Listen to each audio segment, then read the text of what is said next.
Saludos cordiales y bienvenidos a la clase del día de hoy. El día de hoy vamos a hacer referencia a lo que es un poco de teoría, más que todo basándonos en lo que es un objeto. Primero habíamos definido o dicho que lo que son varios objetos forman en sí una clase. Una clase era una especie de plantilla que contiene varios objetos. Como por ejemplo vemos aquí que hay diferentes razas de caballos, suponemos por los colores diferentes tipos, por ahí tendrán cada uno sus diferentes características, pero estas corresponden a una sola clase de caballos o al animal denominado caballo. Entonces, un objeto básicamente vendría a ser una instancia de una clase. Una clase es una propiedad o comportamiento que tiene un objeto en concreto. Cada vez que nosotros definimos una clase, es decir, una ventana, vamos a hacer referencia a un objeto. Cada vez que abrimos una nueva ventana, haríamos referencia a otro nuevo objeto. Aquí entra también lo que son los atributos, que son las propiedades del objeto, cada una de las etiquetas que nosotros definimos. También lo que son los métodos, lo que un objeto puede hacer, es decir, la parte de los algoritmos.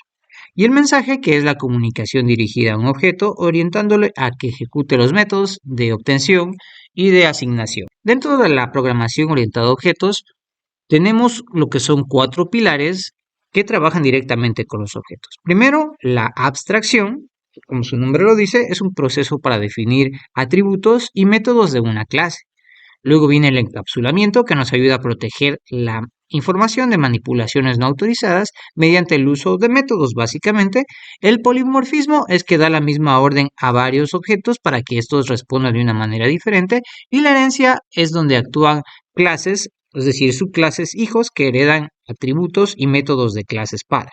Más o menos sería en base de datos como la parte de llegar a las formas normales, es decir, definir nuevas entidades a partir de otras ya creadas.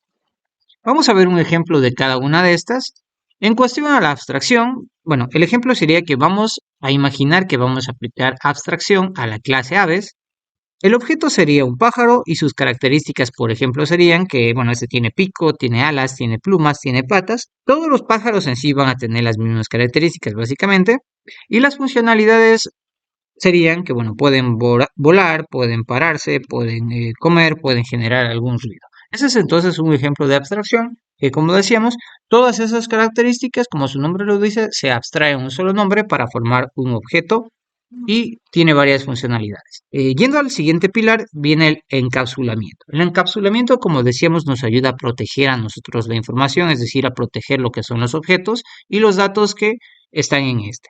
Entonces tenemos aquí 3 niveles de acceso, que son el público, el protegido y el privado.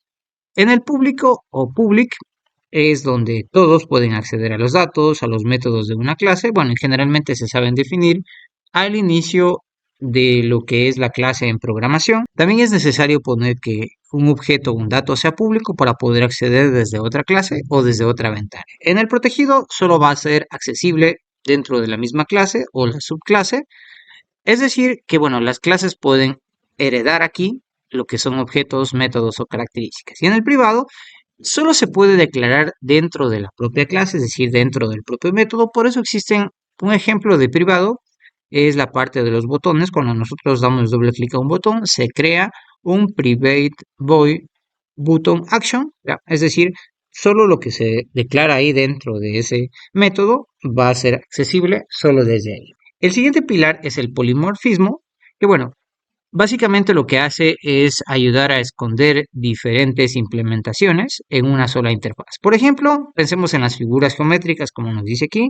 Cada una tiene características para calcular su área, pero no todas las figuras son iguales o estas figuras son diferentes, ¿no? Entonces, por ejemplo, para calcular el área de un rectángulo sería la parte de la base por la altura, en cambio del círculo es bastante diferente, bueno, de pi sobre 2 por el radio, del triángulo también, el cuadrado lado por lado, por lado por lado, ¿ya? Entre otras. Entonces, cada una tiene, como decíamos, características similares, pero ejecutan funciones diferentes dependiendo del objeto, sin embargo, pertenecen a una misma clase que serían las figuras geométricas.